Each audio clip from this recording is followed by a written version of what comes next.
450,000 years ago, a species from another planet descended to Earth, not to explore, but to mine resources and to create mankind. Have you ever wondered, what if humans are not the result of natural evolution, as we've always believed? Could we actually be the product of a genetic engineering project carried out by extraterrestrial beings in the distant past? Sounds crazy, but what makes this hypothesis haunting and controversial is not imagination, but evidence. Evidence from ancient clay tablets inscribed in cuneiform by the Sumerians, the first civilization of mankind. These writings mention a race called the Anunnaki, gods who came from the sky to earth, powerful beings who created humans to replace the lower-ranking gods that were rebelling against harsh labor. But this isn't just a legend from Mesopotamia. When you connect the dots between the epic of Gilgamesh, the Bible, Egyptian stone carvings, Nazca drawings, pyramids in the Americas, and even mysterious ruins in Antarctica, you'll find a chilling recurring motif: celestial beings who came down, guided, hybridized, and even ruled mankind. From flight technology, mining techniques, and megalithic constructions to astronomical knowledge beyond their era, all appeared in early civilizations as if downloaded from a non-earthly source. Could it be that all these ancient legends, from the god Enki to the angels in the Bible, are vague depictions of a single ancient race? Real gods, not divine, but visitors from the stars. Let us embark on a journey to uncover the truth buried deep in the memory of humanity, where ancient texts and archaeological mysteries could shake everything you thought you knew about the origin of mankind. Part 1: Origins and the Whisper of Dust. Let us begin far back in time, about 4,000 years ago in the ancient land of Mesopotamia, where the first Sumerians etched a strange tale onto clay tablets.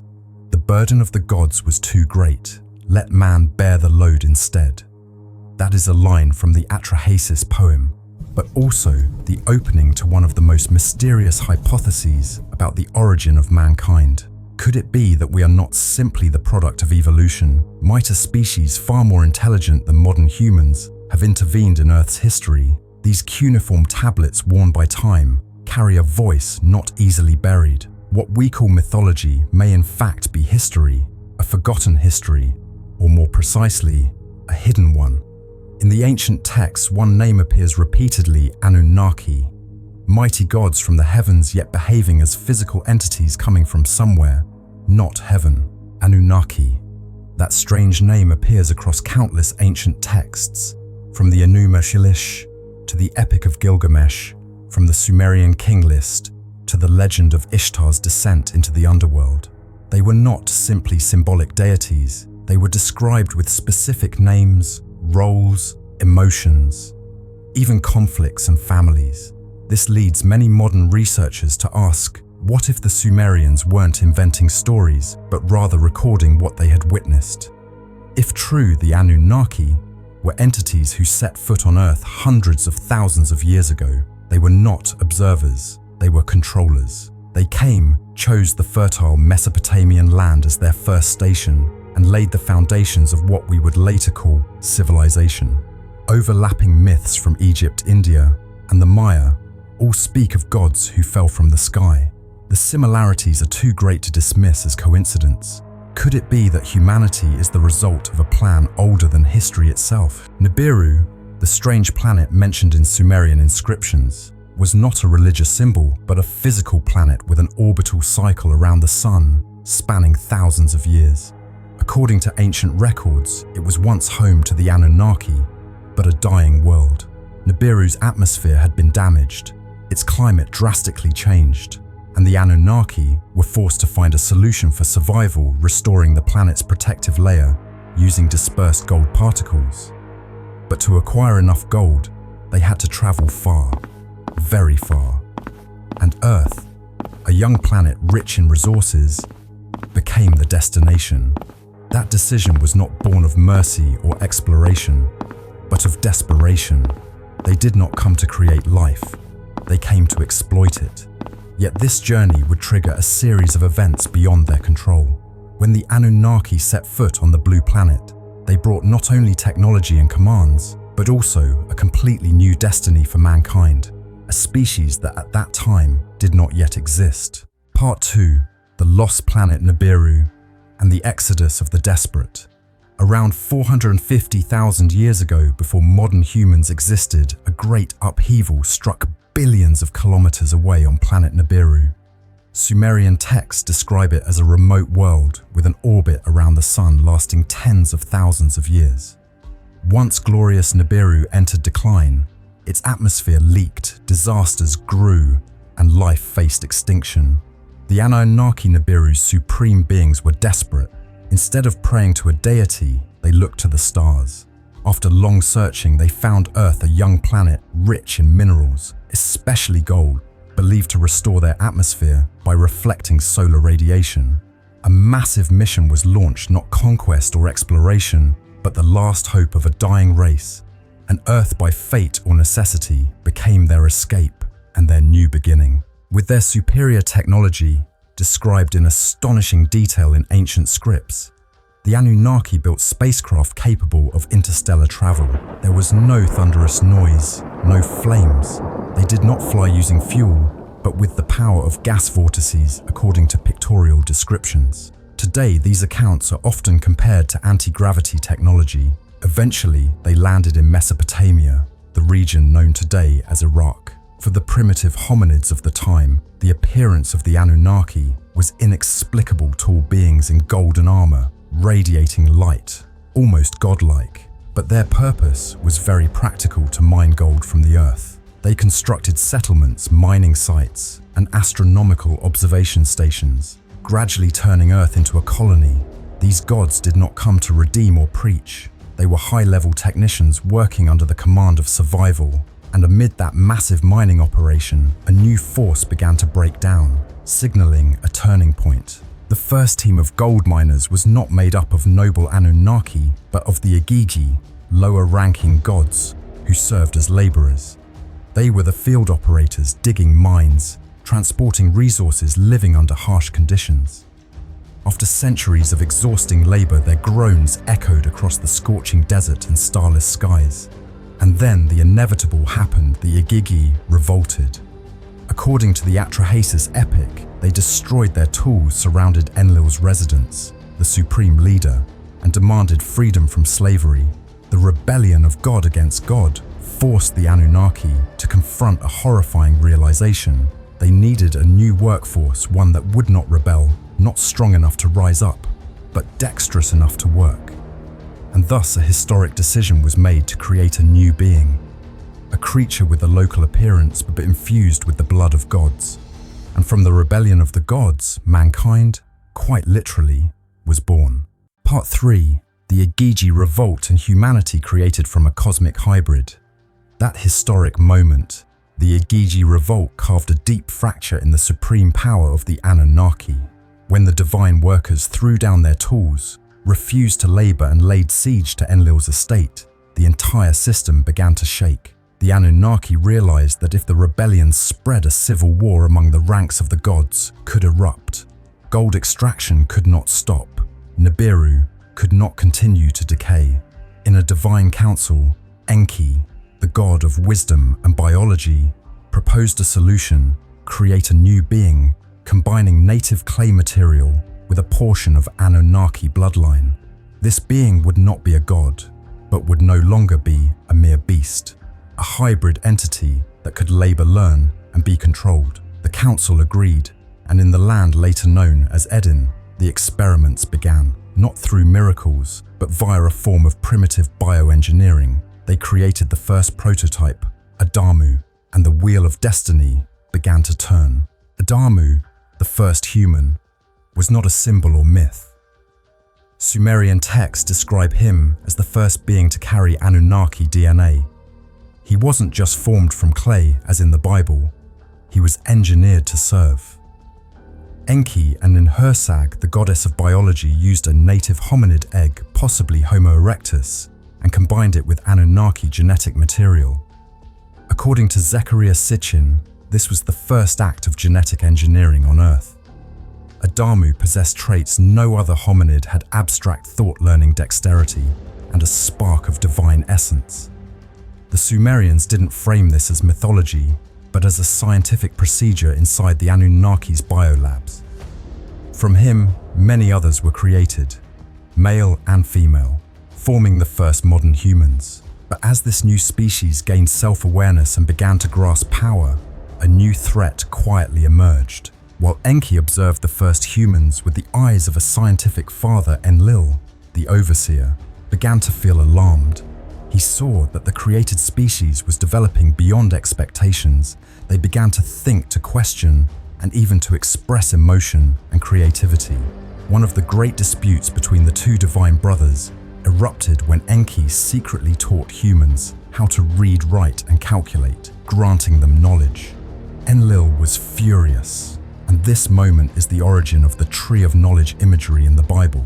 Eden, which was originally the Anunnaki's biological laboratory, became a battleground of ideology. When humans ate the forbidden fruit, meaning they absorbed forbidden knowledge, Enlil ordered their expulsion from the land, not because of sin, but because of risk. A creature bearing divine genes capable of thinking and defying commands was a threat to the order. From that moment, humans were no longer just tools, they became variables. Part 4. Eden Forbidden Knowledge and the Anunnaki Schism. In the center of Eden, where the Anunnaki built their first biological zone, humans once lived under tight supervision. They were taught how to work and survive, but were banned from accessing sacred secrets. Two symbols appear often in ancient texts: the Tree of Knowledge and the Tree of Life. The Tree of Knowledge represented advanced understanding, technology, and science, reserved only for the gods. The Tree of Life, the gift of eternal life, was strictly forbidden. When Enki secretly gave knowledge to Adamu and his descendants, he broke that boundary. Enlil grew angry and expelled all humans from the experimental zone. They were cut off from knowledge and immortality. This story echoes in the Bible, where Adam and Eve eat the forbidden fruit and are cast out of Eden. But beneath the myth lies a deeper message, a conflict between nurturing and control. After being expelled from Eden, humans scattered across the ancient Middle East and began surviving on their own. But they were not completely abandoned. Enki quietly continued to guide them, offering tools and direction. Meanwhile, Enlil built a strict control system to limit thinking and block rebellion. The remaining Anunnaki split into two factions, one for control, one for enlightenment. As with all inner divides, conflicts soon followed. Clay tablets describe fierce debates among the Divine Council, where the fate of humans was weighed. Some proposed wiping out the entire test species, while others saw humanity as a sign of biological success. Things became more complicated as humans began to reproduce, build villages, and form early societies. They were no longer just tools. They had become a new kind of being. And in the shadows, Enlil's fear grew into a fateful decision. A harsh decision was made. In Enlil's view, humanity was a growing threat. Their rapid development and hidden divine memory made them hard to control. So in a secret council, a plan was proposed: cleanse the planet, not with weapons, but with water, pure yet destructive. Enki, though against it, was forced to remain silent, but his compassion for humans led him to quietly warn one man, Ziusudra, or Utanapishtim in Babylonian texts, and Noah in the Bible. Enki instructed him to build a vessel, choose animals, gather family, and preserve knowledge. This was not just about saving lives, it was about preserving memory. When the Great Flood struck, all of human civilization was wiped out. But from that destruction, a new world would rise, carrying divine legacy and new limits. Part 5. The Age of God Kings and the 1,000-Year Dynasties. When the Great Flood receded, Earth entered a new era, where survivors began rebuilding civilization from the ruins. But unlike before, humans no longer had direct contact with the Anunnaki. Instead, an indirect rule was established. Kings were appointed to govern humans on behalf of the gods. The Sumerians called this the time when kingship descended from heaven. Power was not chosen by people, but passed down from above. The clay tablets describe early kings as unlike ordinary men. They lived thousands of years, had extraordinary strength, and always carried a trace of divine blood. Sitchin and many researchers believe these first kings were hybrids between Anunnaki and humans, or genetically engineered to serve divine rule. They did not just govern, they were symbols, bridges between mankind and the gods who had left. And from this came a written record that would make people question the very idea of time. The Sumerian king list, one of the oldest and most debated records in human history, listed names and reign lengths of many kings from before and after the flood. These numbers stunned modern scholars. Alulim, the first king, ruled for 28,800 years. Alalgar, his successor, ruled for 36,000 years. Others ruled for tens of thousands of years. Were these exaggerations or a different way of measuring time? Fitting for beings who live far longer than humans, one theory says the Anunnaki came from Nibiru, which has an orbit of thousands of Earth years, so 1 year for them could equal hundreds of ours. From that view, 1,000-year kings no longer sound impossible. They lived long, but not forever. And when they died later, generations could no longer tell gods from men. Truth and legend blurred. Before the next generation took over, one more decision was made, tied to genetics and control. After the flood and the age of demigod kings, humanity entered a time of limits. The Anunnaki, trying to prevent another loss of control, decided to alter human genetics again. Lifespans were shortened, higher reasoning was reduced, and the divine support genes were suppressed. From then on, human lifespans dropped sharply, from hundreds of years to just decades. Later, kings ruled only a few centuries, like Gilgamesh, 126 years, or Emme-Barajesi, 900 years, a big decline from their 1,000-year ancestors. This was not just a biological change, it was a power boundary. When humans could no longer remember the past or recreate ancient technology, they became easier to control. Immortality turned into a mythical concept no longer achievable. From here, myth began to cover truth, and in the shadows of memory, a figure would emerge, one with divine blood, but unwilling to live as a mere human. Part 6. The Wrath of the Gods. The Great Flood and a New Beginning. As humanity grew too fast, too numerous, and began showing disobedience, Enlil, the god of order and authority, grew worried. Humans originally made as tools were now reproducing uncontrollably, forming communities and spreading beyond Anunnaki control. Ancient texts describe Enlil as increasingly displeased, seeing human existence as a threat to divine balance and power. So he made a final decision to wipe humans from Earth, not with fire or war, but with water. A secret plan of destruction was drafted, the Great Flood. Most of the Anunnaki Council agreed. Only Enki opposed it. He had created humans and could not stand by and watch them perish. So a quiet rescue began. Not to defy the gods, but to preserve hope for the future. The Sumerians called him Ziusudra, the Babylonians called him Utnapishtim, and the Bible knows him as Noah. Despite different names, the story is the same. A man chosen to survive the Great Flood. Enki, who silently opposed the extermination, sent a warning. In secret, he appeared in Ziusudra's dreams and gave instructions to build a special ship large enough to carry family animals and human knowledge. It was not a mythical ark. It was a biological vessel storing genetic codes, a mobile genetic archive. When the flood came, rain poured for 7 days and nights. Ancient cities were drowned. Anunnaki structures were destroyed, some by nature, some on purpose. When the waters withdrew, the old world was gone. Only faded memories remained, a few survivors, and absent gods. But they had not all left. Some stayed, and they would shape a new order through human hands. After the Great Flood, the survivors began rebuilding life. But this time, the Anunnaki did not appear openly. Instead, they handed power to kings, chosen individuals named and sometimes hybridized to carry divine blood. However, this new order came with strict limits. Lifespans were reduced, fertility was controlled, and advanced knowledge was forbidden. Survivors no longer remembered the world before the flood, only vague legends and fear of the gods.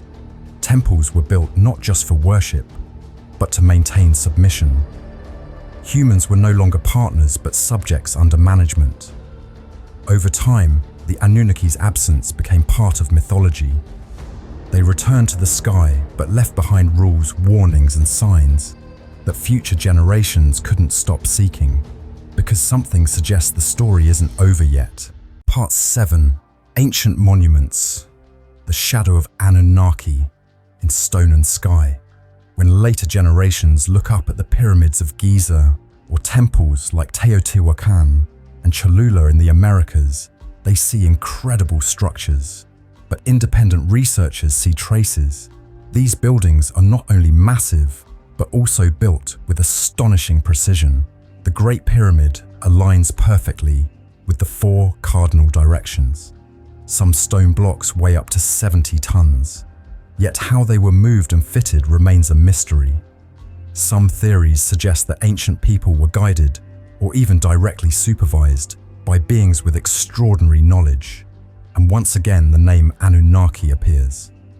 Perhaps these giant structures weren't tombs, but energy transmitters, navigation systems, or celestial communication hubs. If that's true, these ruins are remnants of a mixed civilization of gods and men, not merely places to live, but giant stone devices waiting to be decoded. Unusual traces don't appear only in Egypt or the Americas. They're found across the world. In Sego Canyon, Utah, USA, rock paintings show tall beings with human-like bodies, large eyes, round heads, and no mouths. Very unlike any life form of that era. In the Sahara at Tassili Niger, Algeria, drawings depict ancient astronauts wearing tight suits and round helmets, resembling modern astronauts. In Australia, the Wandjina spirits worshipped by Aboriginal people are drawn with glowing heads, deep black eyes, and no mouths. A strange appearance. In Peru, the Nazca lines stretch across the desert in enormous shapes only visible from above, perhaps intended for beings who could fly. These symbols don't match local biology. And when so many cultures describe similar forms, could they all be remembering the same ancient visitors, the Anunnaki, or at least starborn beings? Inside many ancient artworks, one recurring image draws attention: cube or cylinder-shaped objects held by winged beings. In La Venta, Mexico, the god Quetzalcoatl is shown holding a square block. In Assyrian and Babylonian carvings, similar winged gods hold nearly identical objects in their left hand. It's hard to see this as coincidence. Some believe it's a measuring tool. Others see it as an energy key. In the context of Anunnaki theory, it could be an ancient device, used to manipulate gravity or create magnetic fields to move heavy objects. Some suggest it might be a biological tool, controlling minds or even modifying genes. Whatever it was, this object appears far too often in cultures with no direct contact, leading to a striking theory: the ancient gods may have used technology that humanity still can't recreate today. Part 8. Weapons, sacred codes, and the gods' free energy. One of the most powerful symbols tied to the Anunnaki gods is the concept of me, a form of divine command or energy encoded onto clay tablets. Me wasn't just knowledge or laws. It might have been a type of ancient code or even technology. Enki, the god who held the most. Me was described as being able to control weather, create new life forms, and organize society. But another side of me was its use as a weapon. Texts mention Enlil unleashing the evil wind, a deadly force, to punish cities. In the Epic of Gilgamesh, there's a scene where the sky darkens, fire explodes, and sound echoes across the land, resembling a large-scale blast. Some modern scholars think this might describe energy weapons, sound-based weapons, or even ancient nuclear-like technology. The question is, did the Anunnaki possess technology so advanced it could alter nature and destroy entire regions? Beyond weapons, the Anunnaki were also believed to possess technology for generating limitless energy, hinted at in ancient sites like the Step Pyramid of Djoser or the Baalbek Temple complex. These structures were likely more than places of worship. They may have been energy stations transforming the Earth's magnetic field into waves used for wireless power or anti-gravity systems. The massive stone blocks cut and placed with extreme precision suggest planning far beyond known ancient methods. Some theories say the Great Pyramid of Giza may have worked as a giant resonator or capacitor, transmitting energy through underground water channels. If true, the Anunnaki didn't just rule with power, they used environmental control technologies. But when they left, or when the stations were shut down, humans could no longer operate or understand them. Technology became myth, and over time, what was once science turned into magic. Still, clues remain, waiting for someone to decode them. Another branch of Anunnaki technology may have involved teleportation, moving through space, or opening dimensional gates. Ancient cultures all share myths of gateways to other worlds, Irkalla, of the Sumerians Duat, of the Egyptians, and Xibalba of the Maya. Each describes a process involving portals or sacred thresholds, possibly primitive interpretations of space-folding devices. Some believe the Anunnaki built transport gates linking locations on Earth, or even between Earth and Nibiru. Ziggurats, the ancient Sumerian step towers, weren't just temples, but energy structures used for positioning and receiving space vessels. In carvings, gods don't descend with ladders, but appear glowing in fire, suggesting a form of ancient teleportation. If these gates were later sealed or damaged, the question remains, could any still be active, hidden underground, waiting to reopen? And if they are, who will be the first to step through? Part 9. The return and the footprints left behind. Although many Anunnaki were said to have returned to Nibiru after the Great Flood, some ancient texts and local legends suggest something else. Not all of them left. A few gods, or beings with divine genes, remained on Earth. They no longer intervened openly in human affairs, but withdrew into hidden places underground, underwater, or remote lands. This gave rise to the theory of Cryptoterrestrials, intelligent species living alongside us but always in hiding. These beings with glowing skin and tall bodies often appear in old myths from Asia, the Americas, and Australia. They don't invade, they observe. They don't speak, but sometimes leave signs. Perhaps they are descendants of the Anunnaki who stayed behind. Maybe they're waiting for the right moment to return. Or perhaps they never left at all. And if they're still here, then everything humans do might already be part of the script. Since the late 20th century, reports of unidentified flying objects, UFOs, have surged, not only from civilians, but also from military pilots, satellites, and defense radars. These crafts move in ways that defy physics, silent with extreme speed and vanishing instantly. But what surprises researchers most are descriptions of the crews, tall beings with deep black eyes, wearing bright or tight-fitting suits, matching ancient Anunnaki depictions. Some leaked reports even claim that ancient ships were excavated at archaeological sites, buried alongside strange stone structures. If this is true, we may not be witnessing aliens from afar, but the return of beings who once ruled this planet. These skycraft might not come from space, but from hidden bases under oceans, volcanoes, or polar regions. And every flash of light in the night sky could be a scan, a checkup on their own genetic creation. Ancient traditions don't just speak of gods, they speak of their return. The Hopi of North America believe the Star Fathers once came to Earth, mated with native women, and created star children with special powers. At age 6, some were taken back to the stars. Those who stayed were given the task of keeping balance, preparing for the time of return. Likewise, the Dogon tribe of Mali, Africa, had deep knowledge of the Sirius star system, including Sirius B, a white dwarf invisible to the naked eye, yet described accurately long before modern science confirmed it. They tell of the Nomos, half-fish beings from Sirius who taught astronomy, farming, and social order. The similarities between Nomos, Anunnaki, and sea gods from many other cultures raise a major question. Are these just coincidences or scattered pieces of a long-term plan? And if they do return one day, what will humanity face? Part 10. The Shadow of Truth. Between science and myth. Mainstream scientists often dismiss Anunnaki-related theories as pseudoscience lacking physical evidence. But some questions remain unanswered. Why did Homo sapiens suddenly leap in cognition within just tens of thousands of years, a time too short in evolutionary terms?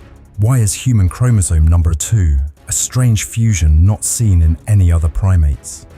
And why do 98% of our genes seem like junk? Not coding proteins, not clearly functioning, yet highly stable and consistent worldwide. These signs, according to some independent researchers, resemble a locked system, intentionally restricted.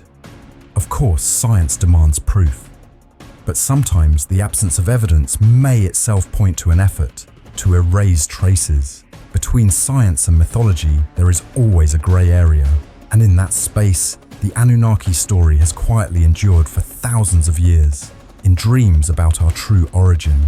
History as we know it is often written by the victors, but what about the parts that were hidden, buried in dust, or burned in ancient libraries? What if most of human history is just a simplified version, passed down to keep order, not truth? The Sumerian text, the thousand-year king lists, and the repeated tales of gods descending from the sky all hint at a civilization or an intervention that existed since the dawn of time. Many relics have been ignored, many symbols misinterpreted or intentionally left out of mainstream knowledge. That doesn't mean every Anunnaki theory is correct, but it opens the door to a different path, an alternative view of history. Maybe we don't need to tear down our entire system of knowledge. Just be willing to question what's considered absolute, because sometimes asking questions is the first step toward truth, and sometimes truth doesn't need to be clear to still exist. So what if one day the sky splits open and a silent ship descends? If a tall species steps out with metallic eyes and shining armor like in myth, would humanity recognize them? Or would we bow again and call them gods? In the past we were led created, or at least altered. But the future is still unwritten. Will we continue as programmed beings, or rise as a truly independent species? Perhaps the search for the Anunnaki isn't really about proving their existence, but understanding what made us human, what gave us the urge to look up at the sky, carve myths, build pyramids, and dream of immortality. If the Anunnaki did come and do return, they may not just find a planet, but a species still searching for itself. And maybe that's what they've been waiting for all along. We have just walked through a long journey, from ancient Sumerian clay tablets to modern theories about human origins and the possible intervention of extraterrestrial beings. This journey took us across time from the gods known as Anunnaki and the distant planet Nibiru through legends of the Great Flood, gigantic pyramids, weapons of the gods, and unsolved mysteries across the Sahara, the Amazon, and even the icy continent of Antarctica. In the past, powerful beings we called gods may have shared knowledge, left traces in architecture, in legends, and perhaps even in our DNA. As Aristotle once said, the point isn't to confirm or deny, but to open another way of seeing a possibility that makes us ask, what if what we know isn't the full truth? Even though mainstream scientists reject the Anunnaki theory and the idea of ancient alien civilizations, many puzzling details, from ancient maps showing Antarctica to the sudden leap in human awareness, still raise big unanswered questions. So the real question becomes, are we ready to face the idea that human history, and even who we are, might be completely different from what we've been taught? If the Anunnaki once came, are they still watching us? If they left, will they return? And if one day the truth is revealed, what will you choose to believe? This journey wasn't meant to give final answers, but to open more questions. The most important one now is, will you be the next explorer, or just someone standing on the sidelines as history is rewritten?